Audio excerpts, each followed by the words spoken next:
네, 온유 기도로 예배를 시작하겠습니다. 하나님 아버지, 우리가 여기서 이렇게 같이 모이게 해주셔서 감사합니다. 앞으로도 계속 모여서 예배를 드리고 맛있는 음식도 많이 먹게 해주세요. 예수님 이름으로 기도드립니다. 아멘. 자, 우리 25년 첫 예배 같이 우리 나는 하나님을 예배하는 예배자 올려드리며 시작했으면 좋겠습니다.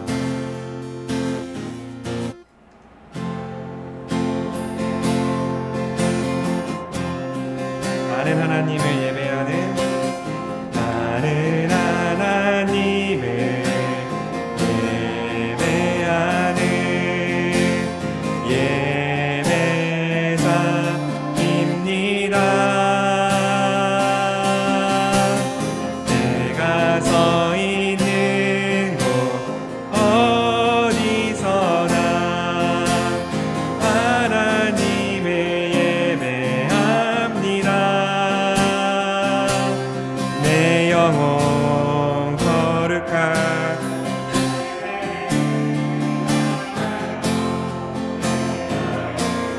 완전한 하나님 향하여 이곳에서 바로 이 시간 하나님을 예배합니다. 나는 하나님을 예배하는 예배자입니다. 내가 서 있는 곳 어디서나 하나님을 예배합니다. 내 영혼 거룩한 은혜를 향하여 내 마음 완전한 하나님 향하여 이곳에서 바로 이 시간 하나님을 예배합니다. 내 영혼 거룩한 은혜를 향하여 내 마음 완전한 하나님 향하여 이곳에서 바로 이 시간 하나님을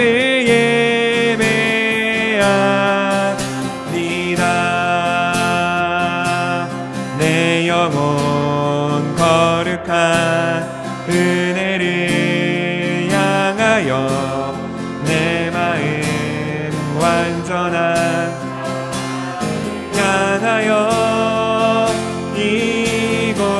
이곳에서 바로 이 시간 하나님을 예배합니다.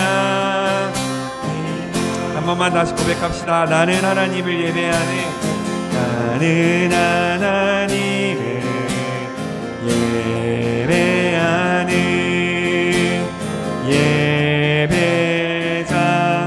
예배자입니다. 내가 서 있는 곳 어디서나 하나님을 예배합니다. 내 영혼 거룩한 은혜를 향하여 내 마음 완전한 하나님 향하여 이곳에서 바로 이 시간 하나님을 예배합니다. 내 영혼 거룩한 은혜를 향하여 내 마음 완전한 하나님 향하여 이곳에서 바로 이 시간 하나님을 예배하리라. 나의 평생에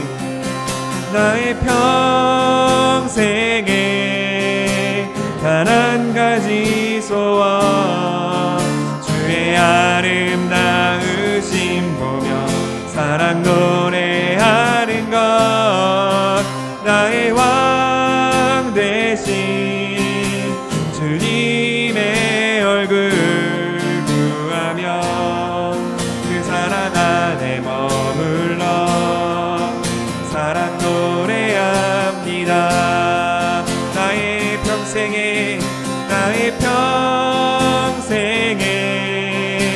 단 한 가지 소원, 주의 아름다우심 보며 사랑 노래하는 것. 나의 왕 되신 주님의 얼굴 구하려 그 사랑 안에 머물러 사랑 노래합니다. 나의 평생에 단 한 가지 소원, 주의 아름다우심 보며 사랑 노래하는 것. 나의 왕 되신 주님의 얼굴 구하며 그 사랑 안에 머물러 사랑 노래합니다.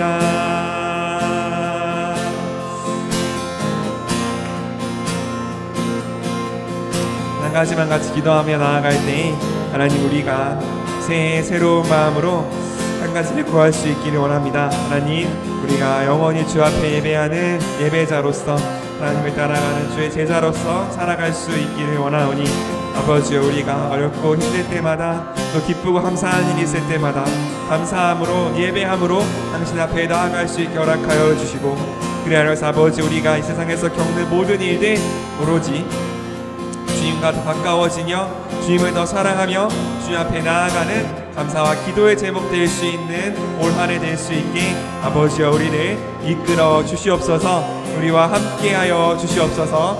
감사와 찬양 드리며 주 앞에 기도하며 나아가겠습니다. 하나님, 주님 감사합니다. 주님으로 하여금 모든 것이 주님의 이름을 고백하며 나아가 아버지여, 우리에게 모든 것을 부으시는 주님께 감사와 찬양으로 나아갈 수 있게 허락하여 주시옵소서. 주여, 우리도 하여금 아버지의 사랑과 아버지의 마음이 충만할 수 있게 허락하여 주시옵소서. 주여, 아버지 온전한 하나님의 사랑을 거역하는 우리가 될 수 있게 주여 허락하여 주시옵소서. 주여, 주님 모든 것을 주여 감사와 찬양으로 주 앞에 나아갈 수 있기를 원합니다. 하나님의 사랑과 아버지의 마음으로 나아갈 수 있기를 원합니다. 예배하게 하는 모든 자들 아버지여, 제가 주를 예배할 때 하나님의 사랑으로 충만케 하여 주시옵소서. 아버지의 마음으로 충만하게 하여 주시옵소서. 주님 아버지,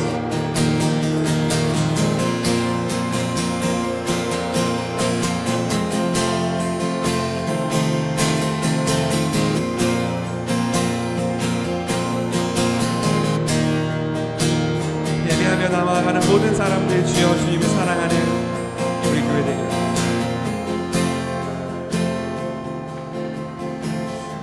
아멘. 주님, 그렇게 우리 예배하고 찬양하며 나아갈 때에 우리의 모든 삶 가운데 함께 하실 주님을 찬양합니다. 아버지께서 함께 하실 것이므로 우리가 갖는 모든 길 하나님을 따라 걷는 주의 나라에 천국으로 가는 길이 될 수 있을 줄을 믿사오니 아버지여 올 한 해 우리와 항상 동행하여 주시옵소서. 감사드리며 찬양드리며 예수님의 이름으로 기도드립니다. 아멘. 아니 그렇게 우리 안에 함께 하신 우리 주님을 함께 더 찬양하며 나갔으면 좋겠습니다. 내 안에 부어주소서 내 안에 부어주소서 성령의 충만한 기름을 내 안에 충만케 하소서 성령의 기름을 내 안에 부어주소서 내 안에 부어주소서 성령의 충만한 기름을 내 안에 충만케 하소서 성령의 다시 한번 내 안에 부어주소서 내 안에 부어주소서 성령의 충만한 기름을 내 안에 충만케 하소서 성령의 기름을 내게 기름 가득할 때 주의 복음 전할 수 있네 내게 기름 가득할 때 주신 사랑 베푸네 그날에 우리 주님께서 밤중에 찾아오실 때에 기름 준비된 자만이 잔치자리 들어가네 그날에 우리 주님께서 밤중에 찾아오실 때에 기름 준비된 자만이 잔치자리 들어가네 내 안에 부어주소서 성령의 충만한 기름을 내 안에 충만케 하소서 성령의 기름을 내 안에 부어주소서 내 안에 부어주소서 성령의 충만한 기름을 내 안에 충만케 하소서 성령의 기름을 내게 기름 가득할 때 주의 복음 전할 수 있네 내게 기름 가득할 때 주의 사랑 베푸네 그날에 우리 주님께서 밤중에 찾아오실 때에 기름 준비된 자만이 잔치자리 들어가네 그날에 우리 주님께서 밤중에 찾아오실 때에 기름 준비된 자만이 잔치자리 들어가네 내게 기름 가득할 때 주의 복음 전할 수 있네 내게 기름 가득할 때 그의 사랑 베푸네 그날에 우리 주님께서 밤중에 찾아오실 때에 기름 준비된 자만이 잔치자리 들어가네 그날에 우리 주님께서 밤중에 찾아오실 때에 기름 준비된 자만이 잔치자리 들어가네 아멘 우리 함께 할 수 있게 영광의 박수 올려드렸으면 좋겠습니다 함께 하십니다 아멘 그렇게 우리를 끝까지 기쁨의 나라로 천국을 인도하신 주님과 함께 더 기쁨으로 찬양하며 나갔으면 좋겠습니다 구원열차 올라타고서 나는 구원열차 올라타고서 하늘 날아가지요 재앙역 벗어나 달려가다 다시 내리지 다시 한번 나는 구원열차 올라타고서 하늘 날아가지요 재앙역 벗어나 달려가다가 다시 내리지 않 사표 필요 없어요 필요 없어요 주님 자담 대신이 나는 염려 없어요 나는 구원열차 올라타고서 구원방주 올라타고서 하늘 날아가지요. 새는 위험 물결 달려들어도 전혀 겁내지 않죠. 새싹 필요 없어요. 주님 선장 되시니 나는 염려 없어요. 나는 구원방주 올라타고서 하늘 날아가지요. 다시 한번 구원열차 찬양할 때 형제님들만 함께 찬양했습니다. 나는 구원열차 올라타고서 하늘 날아요. 태양역 벗어나 달려가다가 다시 내리지 않죠. 좌표 필요 없어요. 필요 없어요. 주님 차장 되시니 나는 염려 없어요. 나는 구원열차 올라타고서 하늘 날아. 자매님들만 나는 구원방주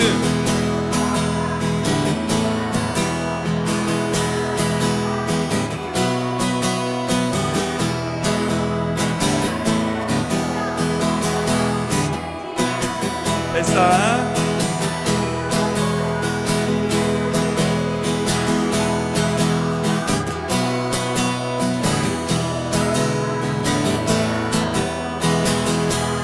다같이 고백하겠습니다. 나는 구원열차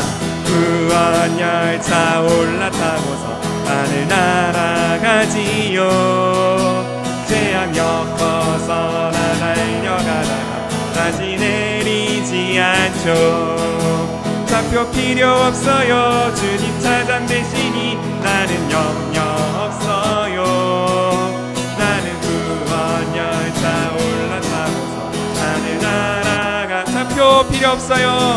좌표 필요 없어요. 주님 차장 되시니 나는 염려 없어요. 나는 구원열차 올라타고서 하늘 날아가지요. 하늘 날아가지요. 하늘 날아가지요. 우리 이끄실 수 있게 건강의 박수 올려드렸으면 좋겠습니다. 주님 항상 함께 하십니다. 아멘. 우리 양옆으로 한번 인사할까요? 주님 우리와 함께 계십니다. 인사하겠습니다.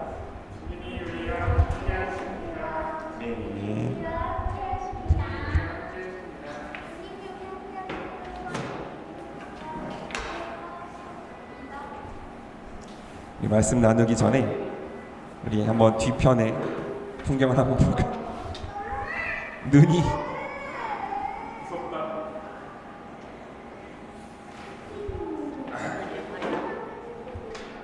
내일 출근해야 되는 사람을 주님 본인 재택근무라고 넘어가시는 거 아닙니까? 라는 생각이 들긴 하는데 네. 어쨌든 우리 같이 말씀 보겠습니다. 뭐라고요? 눈으로 놓을까 빨리 끝내달라고요? 알겠습니다. 자 봅시다. 누가복음 2장 41에서 52절 말씀.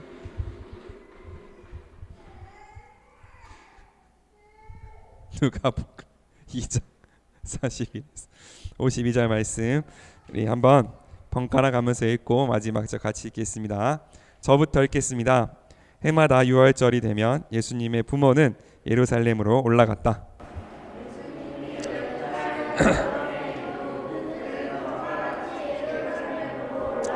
명절 기간이 끝나고 집으로 돌아갈 때 어린 예수님은 예루살렘에 그냥 머물러 있었다. 부모는 이것도 모르고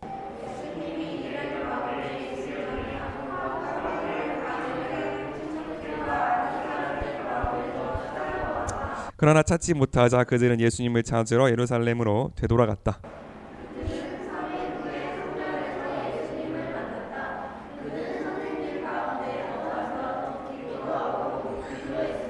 그의 말을 듣는 사람들은 다 그의 총명함과 대답하는 말에 감탄하였다.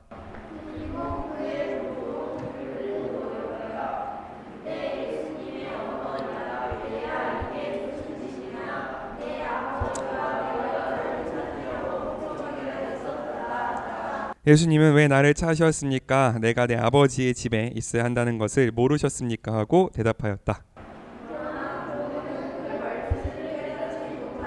그리고서 예수님은 함께 나사렛으로 돌아가 부모에게 순종하며 살았고 그의 어머니는 이 모든 일을 마음에 새겨두었다. 함께 읽겠습니다. 예수님은 지혜와 키가 점점 자라고 하나님과 사람들에게 더욱 사랑을 받았다. 아멘. 우리 이 말씀 나의 아버지의 집이라는 제목으로 짧게 나누고 같이 기도하도록 하겠습니다. 오늘 41절을 보면 해마다 유월절이 되면 예수님의 부모는 예수님과 함께 예루살렘으로 올라갔다라고 이야기하고 있죠. 그러니까 우리나라 사람들은 해마다 2번 정도씩 고향에 가죠. 언제입니까? 설날이랑 추석 때 이제 부모님을 찾아뵙고 어른들을 찾아뵙는 것처럼 이 당시에 예루살렘 사람들도 6월절이 되면 예루살렘으로 가서 성전에서 예배를 드리는 것, 이게 이 당시 사람들의 이제 이제 명절 풍습이었던 거죠. 그래서 원래대로라면 유대인 성인 남성은 1년에 3번 예루살렘으로 가서 예배를 드렸어야 한다고 해요. 첫 번째는 유월절, 두 번째는 오순절, 세 번째는 초막절. 이렇게 3개의 큰 절기가 있어서 이 3개의 큰 절기를 때마다 가서 이제 예루살렘에서 성전에서 예배를 드리고 했었어야 했는데, 이제 예수님 시대가 되면 사람들도 너무 많아졌고 뭐 등등등 여러 가지 이유들이 있어서 6월절 딱 하루 정도는 이제 그 기간만큼은 예루살렘에 돌아와서 함께 예배드림으로써 우리가 이스라엘 민족임을 확인하는 이제 그런 시간을 갖게 되었다는 거죠. 왜냐면 6월절이 무슨 날입니까? 6월절이 언제예요? 6월절이 뭐를 기념하는 날입니까?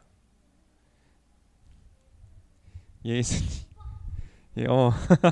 6월절. 네, 뭐를 기념하는 날이에요? 이집트에서 이스라엘 민족이 해방됐는데 왜 6월이에요? 몇 월에 일어나서? 아니라고. 이 6월은 패스오버, 넘어갔다는 뜻이거든요. 뭐냐면 하나님이 보낸 죽음의 천사가 이집트 곳곳을 돌아다니면서 첫째 아들을 죽이는데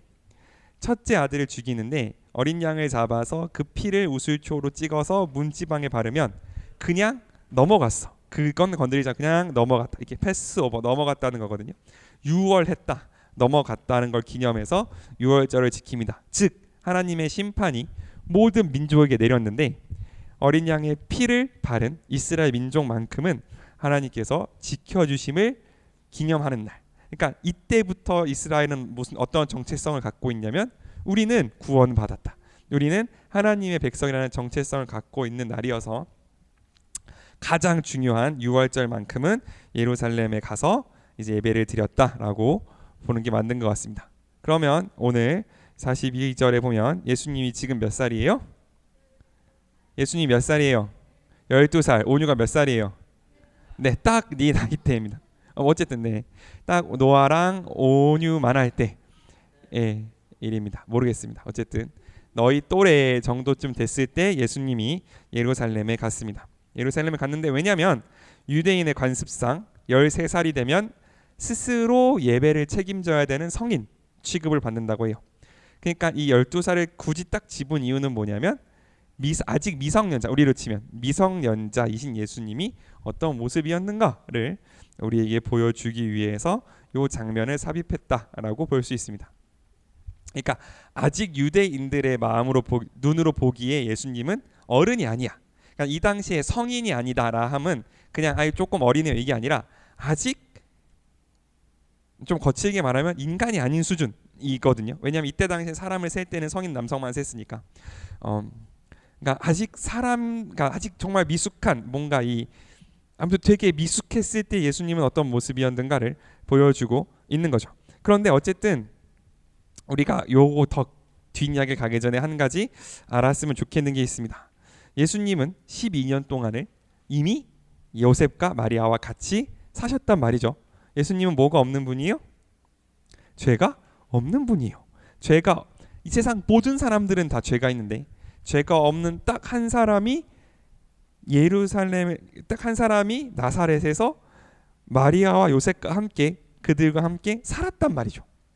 그런데 오늘 읽은 본문을 보면 함께 산 마리아, 요셉, 친척 그 누구도 예수님이 특별한 아이라는 생각은 못했던 것 같아요. 그러니까 아무튼 이 예수님을 특별 취급했다거나 이 안에 정말 뭔가 다르다거나 하는 건 전혀 눈치채지 못했던 것 같습니다. 죄가 만연한 세상 속에서 죄 없는 사람이 무려 12년 동안이나 살았음에도 불구하고 세상 사람 그 누구도 이 아이는 특별한 아이다, 이 예수라는 아이는 특별한 사람이다를 아무도 눈치채지 못했다는 거죠. 그러니까 우리가 그만큼 뭔가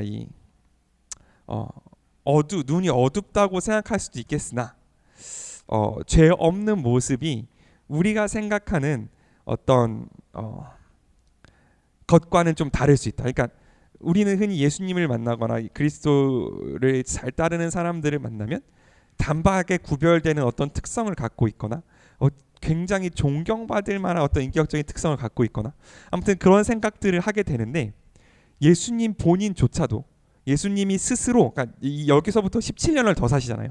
30살이 되셔서 내가 스스로 하나님의 아들이다라고 말하기 전까지는 그 누구도 예수님이 특별한 존재인지 알지 못했다는 거예요. 예수님이 스스로 십자가를 지시기 전까지는 그 누구도 이 사람이 죄 없는 사람인지 알지 못했다는 사실을 우리가 기억했으면 좋겠습니다. 착한 아이, 착한 사람일 정도는 되겠죠. 죄 없는 예수님이 목수일을 하시다가 사기를 치진 않으셨을 거잖아. 정직하게 일하셨을 거라고요. 뭐 그 정도는 알 수 있겠으나 그걸 넘어서는 이 사람은 정말 특별한 사람이야, 메시아라는 건 그 누구도 깨닫지 못했다는 거죠. 우리의 삶도 마찬가지라 생각해요. 우리가 예수님을 따라 살고 예수님을 사랑한다고 말하지만 겉으로 보기에는 그냥 착한 사람, 뭐 그냥 좀 잘 베푸는 사람 정도로 머물러 있을 수도 있다는 거죠. 그러나 우리가 딱 구별될 때, 우리가 하나님의 백성으로 구별되는 때가 언제냐면 우리가 십자가를 져야 할 때, 하나님께서 우리의 삶 가운데 너의 십자가를 지고 나를 따르라는 그 명령을 내리셨을 그때에는 우리의 삶이 다른 사람들과 분리되기 시작한다는 사실을 우리가 기억할 수 있으면 좋겠습니다. 그러므로 우리의 모습이, 우리 아이들의 모습이 겉으로 보기에는 똑같아 보이더라도, 겉으로 보기에는 그냥 그렇게 하루를 힘겹게 살아가는 다른 사람들과 다를 것이 없어 보인다 할지라도, 우리가 하나님의 마음을 품고 있다면, 우리 가운데 하나님의 십자가가 있다면 하나님께서 우리를 통하여 놀라운 하나님의 일을 이끄실 것이라는 사실을 우리가 믿음으로 바라볼 수 있으면 좋겠습니다. 네, 그래서 이제 이 예수님이 예루살렘의 43절에 보면 이제 명절 기간이 끝나고 돌아가는 길이었죠. 다시 나사렛으로 돌아가야 되는데 예수님은 그냥 머물러 있었습니다.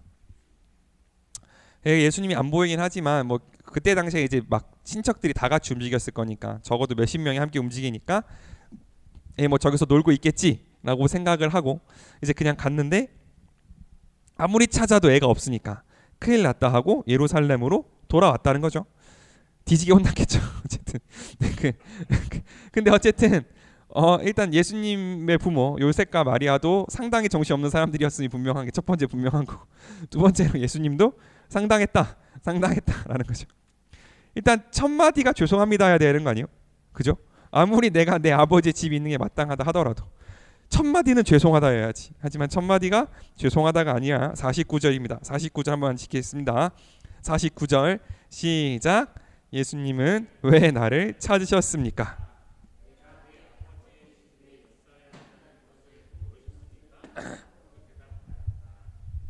그쵸? 첫 마디는 미안하다 그래야지. 그죠? 어쨌든 죄가 없는 것과 착한 건 좀 다르다라는 것도 살펴볼 수 있는데 어쨌든 너무 단편적이니까 넘어가도록 하고 이걸 좀 봤으면 좋겠어요. 그러니까 여기 며칠이나 있었냐면 46절에 보면 3일 후에 성전에서 예수님을 만난 거거든요. 그러니까 뭐 만으로 3일은 아니라 하더라도 뭐 가는 데 하루 오는 데 하루 대충 하루 이런 식으로 해서 한 3일 정도는 예수님께 성전에 있었던 것 같아요. 그러니까 12살짜리 꼬마가 교회에 혼자 남았는데 장로님들하고 집사님들하고 같이 밥도 먹고 잘 때 되면 혹시 잘 때 없어요? 같이 잠도 자고 이러면서 3일 동안 거기에 있으면서 이제 그 장로님들 목사님들하고 같이 막 말씀을 토론하고 했다라는 거죠. 여기서 우리가 뭘 볼 수 있냐면 이런 걸 볼 수 있는 것 같아요. 예수님께서 특별히 똑똑하셨다. 물론 그런 것도 될 수 있겠지만 그러니까 굳이 12살을 찝은 이유는 뭐냐면 성경이 12살을 찝은 이유는 뭐냐면 아직 미성숙하다는 걸 강조하기 위한 거거든요. 그러니까 아직 미성숙한 예수님조차도 성전에서 그 공부를 많이 한 어른들과 함께 먹고 자고 하면서 하나님의 나라에 대해서 토론하고 묻기도 하고 답하기도 할 수 있었다라는 건 뭐냐면 하나님의 나라는 어렵지 않다라는 거예요. 하나님의 나라는 어린아이도 알 수 있을 만큼 하나님의 나라는 어린아이도 알 수 있을 만큼 간단하고 어떤 하나의 원리 같은 건데 그거를 깨달은 사람, 그것을 알게 된 사람, 그것 가운데 거하는 사람은 그 누구하고도 함께 하나님 나라 이야기를 할 수 있다. 그 누구하고도 함께 하나님의 나라에 대해서 이야기하고 묻고 토론할 수 있다는 걸 오늘 우리 가운데 보여주고 계신다는 거죠. 그러므로 우리가 하나님의 나라에 대해서 생각할 때 이 어떤 어린 아이도 알 수 있는 이 하나님 나라의 모습이 우리 가운데 있나? 내가 하나님을 설명하기 위해서 너무 장황해지지 않는가? 너무 이렇게 뭐랄까 사변적이 되지 않는가를 우리가 한번 생각해 볼 필요가 있다라는 거죠. 하나님의 나라는 어린아이인 예수님조차도 설명하고 묻고 토론할 수 있을 정도로 우리 삶 그 원리를 알고 하나님의 나라가 무엇인지를 안다면 우리 삶 가운데 지혜로서 임할 수 있는 게 하나님의 나라라는 걸 우리가 잊지 않았으면 좋겠습니다. 그러니까 지혜의 근본은 무엇이냐면 하나님의 나라가 무엇인지 아는 것, 하나님이 누구신지 아는 것이 지혜의 근본이라는 걸 우리가 잊지 않았으면 좋겠습니다. 자, 그래서 그렇게 막 하나님의 나라에서 토론하고 있는 예수님을 만났어요. 만나서 예수님을 이제 이렇게 해가지고 집으로 돌아가는 거죠. 근데 예수님께서 직접 말했어요. 내가 내 아버지의 집에 있습니다 라고 말했음에도 불구하고 50절 한번 읽겠습니다. 50절 시작. 그러나 부모는 그 말뜻을 깨닫지 못했다라는 거죠.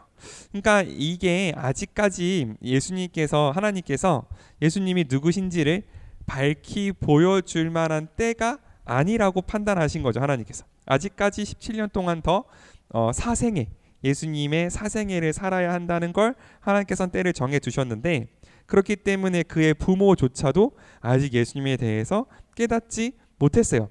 그럼 아직 하나님께서 때가 아니라고 판단하셨을 때 하나님께서 아직은 예수님이 공생애를 시작할 때가 아니라고 했을 때는 어떻게 하느냐? 우리 51절 한번 같이 읽겠습니다. 51절입니다. 시작. 그리고서 예수님은 함께 나사렛으로 돌아가 부모에게 순종하며 살았고 그의 어머니는 이 모든 일을 마음에 새겨 두었다. 마리아는 예수님에 대해서 마음에 새기고 예수님은 부모님께 순종하며 사는 것, 그렇게 무려 17년간을 살아오는 것도 하나님의 계획 안에서의 순종이라는 거죠. 예수님이 십자가를 지시는 것만큼의 순종이 뭐냐면 17년 동안 아직 깨닫지 못한 부모를 섬기며 순종하며 살아가는 것. 그게 하나님이 그 기간 동안 예수님께 그리고 마리아와 요셉에게 부여하신 순종의 모습이라는 것을 우리가 잊지 않았으면 좋겠습니다. 그러므로 아직 때가 아닐 때, 아직 뭔가 하나님의 사인이 없을 때, 아직 내가 어떻게 하나님을 사랑해야 할지 모를 때 우리가 할 수 있는 게 뭐냐면 첫 번째, 하나님의 일을 마음에 새기고 두 번째, 말씀에 매일매일 순종하며 살아갈 때 하나님께서는 그 모든 순종과 그 모든 마음의 새겨둠, 이 마음의 새김을 통하여서 놀라운 하나님의 역사를 이끌어 나갈 준비를 그 안에 차곡차곡 쌓아가고 계신다는 사실을 우리가 기억할 수 있으면 좋겠어요. 우리가 예수님의 공생애라 그러잖아요. 흔히 예수님의 공생애는 3년을 보거든요. 그런데 예수님께서는 무려 30년 동안이나 그 이전에 바로 요 상태, 마음에 새기고 부모님께 순종하는 이 상태로 살아 계셨다는 사실을 우리가 잊지 않았으면 좋겠습니다. 그래서 우리가 날마다 뭔가 특별한 일이 일어나진 않고 날마다 뭔가 엄청난 헌신을 하는 일은 없다 할지라도 우리 삶 속에서 하루하루 새겨야 될 하나님의 말씀이 무엇인지, 우리 삶 속에서 하루하루 순종해 나가야 할 부모의 말씀, 하나님의 말씀이 무엇인지를 분별하며 나아갈 수 있다면, 하나님께서 때를 여시고 하나님께서 지금이라고 말씀하셨을 때 우리에게 주신 그 십자가를 능히 지고 나가서 하나님의 뜻을 이루기에 부족함이 없는 거룩하고 깨끗한 주의 자녀 되게 하실 줄을 믿습니다. 아멘. 우리 양옆으로 한번 인사할까요? 묻고 순종하며 지냅시다. 우리 한번 잡시다.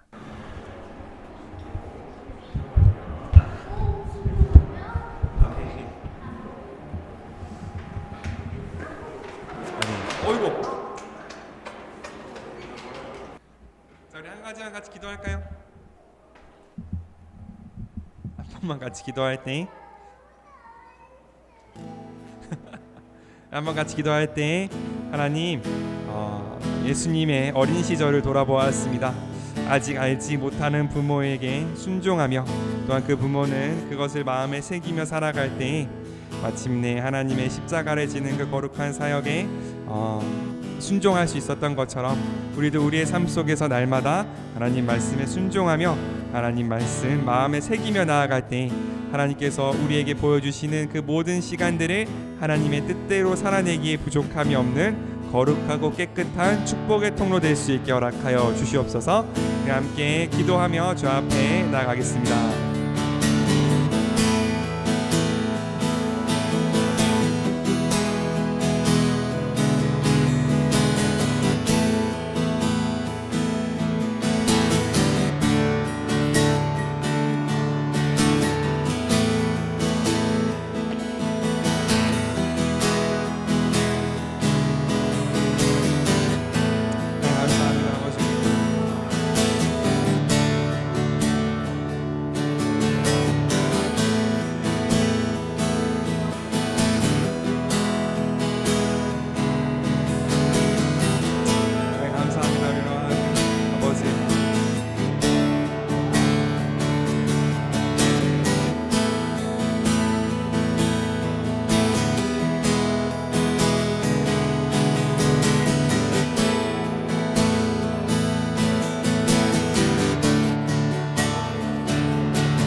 감사합니다. 우리 가운데 그렇게 우리와 함께 하시는 주님을 찬양합니다.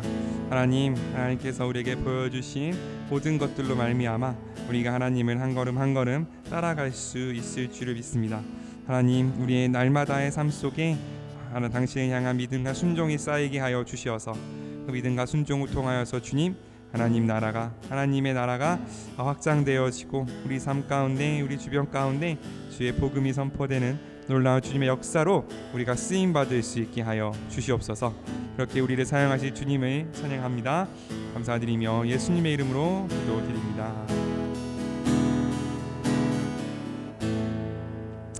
아멘. 우리 함께 서로를 축복할 수 있으면 좋겠는데요. 축복송이 바뀌었어요. 자, 우리 함께 처음 해보는 축복송이겠지만 우리 함께 서로 배워나가면서 한번 같이 해볼까요? 하나님 주신 열방을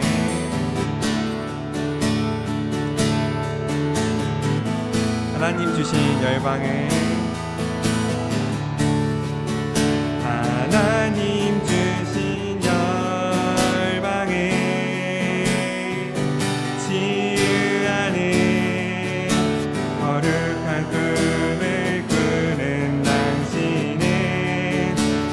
세상이 감당치 못한 믿음의 사람이. 한번 다시 해볼까요? 하나님 주신 열방에, 하나님 주신 열방에 치유하는 거룩한 꿈을 꾸는 당신은 세상이 감당치 못한 믿음의 사람입니다. 익숙해지셨죠? 자, 우리 시간 특별히 축복하는 사람이 있죠? 우리 오늘 생일을 맞은 오늘 양을 향해서 함께 우리 두 손을 뻗어 새로운 축복송으로 축복하겠습니다. 하나님 주신 열방에, 하나님 주신 열방에 치유하는 거룩한 꿈을 꾸는 당신은 세상이 감당치 못한 믿음의 사람이. 한 번만 더 축복합시다. 하나님 주신 열방에, 하나님 주신 열방에